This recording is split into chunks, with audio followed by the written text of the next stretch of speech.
Hello welcome to my YouTube channel. പുതിയൊരു സബ്ജക്റ്റായിട്ടാണ് വന്നിരിക്കുന്നത് കേട്ടോ.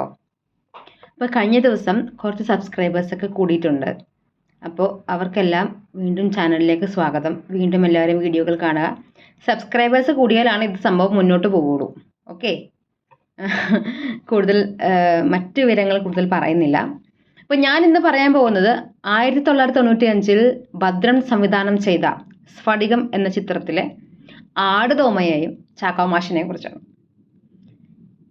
ടീച്ചറിൻ്റെ ചാനലിൽ ആടുതോമയ്ക്കും ചാക്കോമാഷിനൊക്കെ എന്താണ് കാര്യം എന്ന് ഇപ്പോൾ വിചാരിക്കുന്നുണ്ടാവും. ശരിക്കും നമ്മുടെ സബ്ജക്റ്റ് ADHDയും ഓട്ടിസം ഒക്കെ ആണെങ്കിലും കുറച്ച് ദിവസങ്ങളായിട്ട് ചില കാര്യങ്ങൾ കേൾക്കുമ്പോൾ ഇത് ഒന്ന് പറയണം എന്ന് തോന്നി. അതുകൊണ്ടാണ് നിങ്ങളുടെ മുന്നിൽ ഈ ഒരു സബ്ജക്റ്റായിട്ട് വന്നത്. ഓക്കെ, അപ്പോൾ ആടുതോമയോട് എല്ലാവർക്കും ആരാധനയും എന്നാൽ ചാക്കോമാഷിനോട് എല്ലാവർക്കും ദേഷ്യവുമാണ്. എന്തിന്? കുടുംബത്തിൽ പോലും ചാക്കോമാഷിന് ഒരു സ്ഥാനമില്ല. സൂക്ഷിച്ചു നോക്കണ്ട ഉണ്ണി, ഇത് ഞാനല്ല. എന്തേ എന്ന് ആടുതോമ പറയോ? ഇല്ല. ശരിക്കും നോക്കിക്കഴിഞ്ഞാൽ ആടുതോമയുടെ അതേ ബിഹേവിയർ തന്നെയാണ് ചാക്കോമാഷിന്. രണ്ടുപേരും പ്രതികരിക്കുന്ന സ്ഥലങ്ങൾ വേറെ ആയതുകൊണ്ടാണ് നമുക്കത് മനസ്സിലാവാത്തത്. ചാക്കോമാഷ് തൻ്റെ റിബലിസം കാണിച്ചിരുന്നത് കുട്ടികളോടും സഹപ്രവർത്തകരോടും കുടുംബത്തിലുമാണെങ്കിൽ, ആടുതോമ എന്ന തോമസ് ചാക്കോ തൻ്റെ കൂട്ടുകാരോടും മാർക്കറ്റിലുള്ളവരോടും കൂടെ താമസിക്കുന്നവരോടുമെല്ലാം കാണിച്ചിരുന്നു. ആ സിനിമ ഇപ്പം കണ്ടു കഴിഞ്ഞാൽ ഒന്നും കൂടി കാര്യം പിടികിട്ടും. ഓക്കെ, അപ്പോൾ എന്തുകൊണ്ട് ചാക്കോമാഷ് ഇങ്ങനെയായി? തോമസ് ചാക്കോ എന്ന ആടുതോമ ഇങ്ങനെയായത് ചാക്കോമാഷ് കാരണമാണെന്ന് നമ്മൾ പറയും. അപ്പോൾ എന്തുകൊണ്ട് ചാക്കോമാഷ് ഇങ്ങനെയായി? കാര്യം പിടികിട്ടിയോ? സംഭവം ഇത്രയേ ഉള്ളൂ. നമ്മുടെ കുഞ്ഞിലെ നമ്മളോട് എങ്ങനെയാണ് ഒരാൾ പെരുമാറുന്നത് അത് നമ്മുടെ ഉള്ളിൽ ഫീൽ ചെയ്തിട്ടുണ്ടാവും. അതാണ് കുറച്ച് കഴിയുമ്പോൾ നമ്മൾ എക്സ്പ്രസ് ചെയ്യുന്നത്. നമ്മൾ ആരും തന്നെ പാരൻറ്റിങ് പഠിച്ചിട്ടല്ല പാരൻസ് ആവുന്നത്. നമ്മുടെ ലൈഫിൽ നമ്മൾക്ക് കിട്ടിയ എക്സ്പീരിയൻസിൽ നിന്ന് എവിടെ നമ്മളിപ്പോൾ യെസ് പറയണോ നോ പറയേണ്ടതോ എന്നൊക്കെ നോക്കിയിട്ട് നമ്മൾ നമ്മുടെ കുട്ടികളോടങ്ങ് പെരുമാറും. ചില പാരൻസ് അത് വളരെ മനോഹരമായി ചെയ്യുന്നവരുണ്ട്, എന്നാൽ ചില പാരൻസ് വളരെ മോശമായത് കൈകാര്യം ചെയ്യുന്നവരുണ്ട്. ഈ വീഡിയോ കേട്ടിട്ട് നിങ്ങൾ ചിന്തിക്കുക, എങ്ങനെയാണ് ഞാൻ എൻ്റെ കുഞ്ഞിനോട് പെരുമാറുന്നതെന്ന്. ഇപ്പം നമ്മൾ നമ്മുടെ മൂത്ത കുട്ടീനോട് ശരിക്കും നമ്മുടെ മൂത്ത കുട്ടിയെ എടുക്കുക. ആ കുട്ടി അവൻ്റെ അനിയനോടോ അനിയത്തിയോടോ എങ്ങനെയാണ് പെരുമാറുന്നത്, അല്ലെങ്കിൽ അവന് ദേഷ്യം വരുമ്പോൾ അവൻ എങ്ങനെയാണ് പെരുമാറുന്നത്, ആ പെരുമാറ്റമാണ് നമ്മൾ അവനോട് കാണിക്കുന്നത്. ഓക്കെ, കുറേയൊക്കെ ജെനറ്റിക്സ് ഉണ്ട്, എന്നാൽ കുറേയൊക്കെ അക്വേർഡാണ്. നമ്മൾ സ്പെഷ്യൽ എഡ്യൂക്കേഷനിൽ നമ്മൾ പറയുന്നൊരു കാര്യമുണ്ട്. അതായത് നമ്മുടെ കുട്ടികൾ, അത് ഇൻ്റലക്ച്വൽ ഡിസബിലിറ്റി ഉള്ള കുട്ടികൾ, അവർക്കൊന്നും മറ്റുള്ളവരുടെ പോലെ നോക്കി പഠിക്കാൻ പറ്റില്ല. ഇപ്പം നമ്മുടെ സാധാരണ കുട്ടികൾ സമൂഹത്തിൽ നിന്ന് കണ്ടും കേട്ടും പഠിക്കുന്ന കാര്യങ്ങൾ നമ്മുടെ ഇൻ്റലക്ച്വൽ ഡിസബിലിറ്റി ആയിട്ടുള്ള കുട്ടികൾക്ക് ചെയ്യാൻ പറ്റില്ല. അത് നമ്മൾ അവരെ പഠിപ്പിക്കുകയാണ്. അപ്പോൾ മറ്റു കുട്ടികൾ എന്താ ചെയ്യുന്നത്? അവരുടെ ചുറ്റിലുമുള്ള നല്ലതാണോ ചീത്തയാണോ എന്ന് അറിയാത്ത കുറേ കാര്യങ്ങൾ അവരുടെ ഉള്ളിൽ ഫീഡ് ചെയ്യപ്പെടുന്നുണ്ട്. സ്ഫടികം പോലെ ഇരിക്കുന്ന ആ കുഞ്ഞുങ്ങളുടെ മനസ്സ് നമ്മൾ കൊടുക്കുന്ന കാര്യങ്ങൾ ഇങ്ങനെ ഫീഡ് ചെയ്ത് കുറച്ച് കഴിയുമ്പോൾ അവന് വേറൊരു ബിഹേവിയറായിട്ട്, അതായത് വേറൊരു വ്യക്തിയായിട്ട് രൂപപ്പെടുന്നു. അവൻ്റെ കുഞ്ഞിലെ കിട്ടിയ എല്ലാ കാര്യങ്ങളും, അവനോട് നമ്മൾ അവനോട് റിബലായിട്ട് പെരുമാറിയെങ്കിൽ അവൻ അവൻ്റെ മക്കളോടും നമ്മളോടും, നമ്മൾ കാരണവന്മാരായി കഴിയുമ്പോൾ നമ്മളോടും അവൻ റിബലായിട്ട് ബിഹേവ് ചെയ്യുള്ളൂ. എത്ര സ്നേഹം ഉണ്ടെന്ന് പറഞ്ഞാലും അവനത് എക്സ്പ്രസ് ചെയ്യാൻ പറ്റില്ല. തുളസി എന്ന പെൺകുട്ടി ആടുതോമയുടെ ജീവിതത്തിലേക്ക് കടന്നു വന്നപ്പോൾ ആടുതോമയുടെ സ്നേഹത്തിൻ്റെ അല അടിക്കുന്ന അവിടെ കാണാം.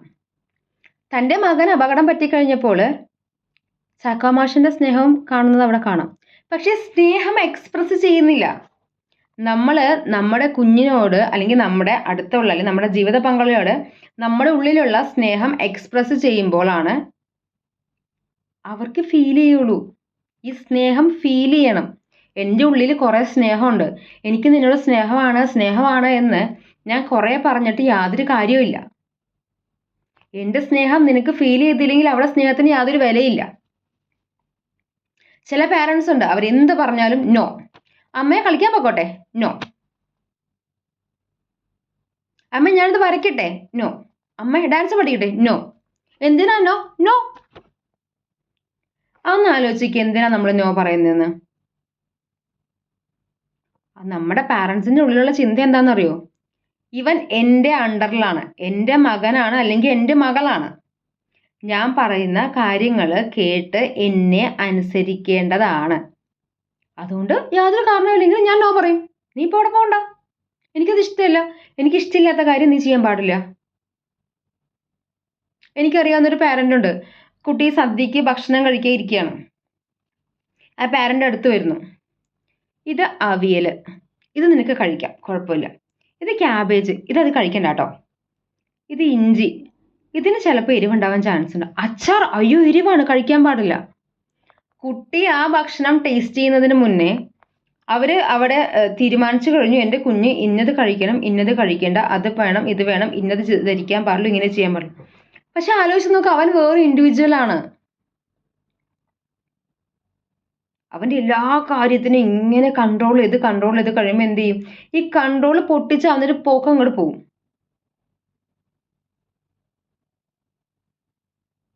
കുട്ടീനെ നമ്മളാണ് റിബല്ലാക്കുന്നത്. എനിക്ക് കൺട്രോൾ ചെയ്യാനുള്ളതല്ല അവൻ. നമ്മൾ സ്നേഹിച്ചും ലാളിച്ചും കാര്യങ്ങൾ പറഞ്ഞു കൊടുത്ത് മറ്റൊരു ഇൻഡിവിജ്വലായിട്ട് വളർത്തേണ്ടതാണ് അവനെ. അതിന് വേണ്ടിയിട്ട് അവനെ നമ്മുടെ കയ്യിലേക്ക് തന്നിരിക്കുന്നത്. നമ്മളത് ചെയ്യാതെ എൻ്റെ ദേഷ്യം, എൻ്റെ സ്ട്രെസ്സ്, എനിക്ക് വേറെ എന്തൊക്കെയോ ഉണ്ടോ അതെല്ലാം ഞാൻ എക്സ്പ്രസ് ചെയ്യുന്നത് ഞാൻ ഈ കുഞ്ഞിൻ്റെ അടുത്താണ്. അപ്പം ഇവൻ എന്ത് ചെയ്യും? ഇവൻ കുറച്ച് കഴിയുമ്പോൾ ഇത് തന്നെ അപ്പുറത്ത് പോയിട്ട് ഇവൻ ചെയ്യും. അപ്പം നമ്മൾ ചോദിക്കുന്ന കാര്യമുണ്ട്, ഓക്കെ ഞാൻ ദേഷ്യപ്പെടണ്ട, ഞാൻ ഗൗരവത്തോടെ പെരുമാറണ്ട, ഞാൻ എപ്പോഴും കുഞ്ഞിനെ സ്നേഹിച്ച് ലാളിച്ച് കൊഞ്ചിച്ച് നടന്നാൽ മതിയോ? ഞാൻ പറഞ്ഞതിന് അങ്ങനെ ഒരു അർത്ഥമില്ല. ഒരു വയസ്സുള്ള കുഞ്ഞിനെ നമ്മൾ എങ്ങനെ പെരുമാറും, അതുപോലെ ഒരു വയസ്സുള്ള കുഞ്ഞിനോട് നമ്മൾ കൊഞ്ചിക്കണം. എനിക്കറിയാവുന്ന ഒരു പാരന്റ്, 16 വയസ്സുണ്ട് ആ കൊച്ചിനുള്ള പയ്യന്. ഇപ്പോഴും ഒരു വയസ്സുള്ള ഓയ്യോ മോനെ പാലുകുടി എന്ന് പറഞ്ഞ കൊച്ചിന് വർത്താനം പറയുന്നത്. അപ്പോൾ ആ കൊച്ചിൻ്റെ മെൻ്റൽ ഏജ് എങ്ങനെ ഡെവലപ്പ് ആവും? നമ്മുടെ ഒരു 18 ഇയേഴ്സ് വരെ നമുക്ക് ഡെവലപ്മെൻറ്റൽ പീരീഡ് ഉണ്ട്. മെൻ്റലി, ഫിസിക്കലി, ഇമോഷണലി എല്ലാം നമ്മൾ വളരണം. നമ്മുടെ കുട്ടികൾ വളരുന്നത് ആ പ്രായത്തിലെല്ലാം നമ്മൾ ഓരോന്നിനും ഇങ്ങനെ കൊണ്ട് തടയിടും, നോ നോ നോ. അപ്പോൾ ഈ പറഞ്ഞ സംഭവങ്ങളൊക്കെ വളരുമോ? ഇത് കഴിഞ്ഞിട്ട് +2 വരെ നമ്മളിതിനിങ്ങനെ പിടിച്ചങ്ങ് വയ്ക്കും. +2 കഴിയുമ്പോൾ കൊച്ചങ്ങോട്ട് ഹോസ്റ്റലിലേക്ക് പോകും. ഹോസ്റ്റലിൽ പോയി കഴിയുമ്പോൾ അവൻ കണ്ടതും കാണാത്തതും കേൾക്കാത്തതുമായ പല കാര്യങ്ങളും അവിടെ വരും. ഓക്കെ, അവിടെ എല്ലാം എസ് ആണ്, അവരുടെ സ്വർഗമാണ് അവിടെ. ഞാൻ ഇന്നലത്തെ ഒരു വീഡിയോയിൽ പറഞ്ഞായിരുന്നു, നമ്മളെ കുട്ടികളും പാരൻറ്റും തമ്മിലൊരു ഷെയറിങ് ഉണ്ടാവണം. അതിന് നമ്മുടെ സ്നേഹം അവിടെ ഫീൽ ചെയ്താലേ അവർക്ക് ഷെയർ ചെയ്യാൻ പറ്റുള്ളൂ. അവർക്കൊരു പ്രശ്നം ഉണ്ടാകുമ്പോൾ അവർക്ക് തോന്നണം, യെസ്, എനിക്ക് എൻ്റെ അമ്മയോട് ഞാൻ ഇങ്ങനെ ഒരു കാര്യം പറഞ്ഞാൽ എൻ്റെ അമ്മ എൻ്റെ കൂടെ നിൽക്കും. എനിക്കറിയാവുന്ന ഒരു വ്യക്തിയുണ്ട്, പുള്ളിക്കാരി വലിയ സൈക്കോളജിസ്റ്റാണ്. ഈ പുള്ളിക്കാരിയുടെ മകനെ ഒരു പ്രശ്നത്തിന് കോളേജിൽ പിടിച്ചു. ഈ പുള്ളിക്കാരി ചെന്ന വായിക്ക് പ്രിൻസിപ്പളിൻ്റെയും മാനേജ്മെൻറ്റിൻ്റെ മുന്നിൽ ഈ അമ്മ ഈ കുട്ടിയോട് പറഞ്ഞത്, എനിക്ക് ഇങ്ങനെ ഒരു മകനില്ല, എനിക്ക് ഇവനെ കാണണ്ട. ഇത്രയും പേരുടെ മുന്നിൽ വെച്ച് ഓക്കെ, അമ്മ ഇൻസൾട്ട് ചെയ്യപ്പെട്ടു. അവിടെ അമ്മയുടെ ഈഗോ അവിടെ ഹട്ടായി. പക്ഷെ ഇത്രയും പേരുടെ മുന്നിൽ വെച്ചിട്ട് ആ മകനെ അമ്മ തള്ളി പറഞ്ഞപ്പോൾ മകനുണ്ടായ വിഷമം, അപ്പം നിങ്ങൾ വിചാരിക്കും മകൻ കുറ്റം ചെയ്തിട്ടല്ലേന്ന്. ശരിയാണ്, എന്ന് പറഞ്ഞാൽ നമ്മൾ എത്രയും പേരെ മുന്നിൽ വെച്ച് ഇൻസൾട്ട് ചെയ്യപ്പെടുമ്പോൾ അവന് നമ്മളിലുള്ള പ്രതീക്ഷ പോവുകയാണ്.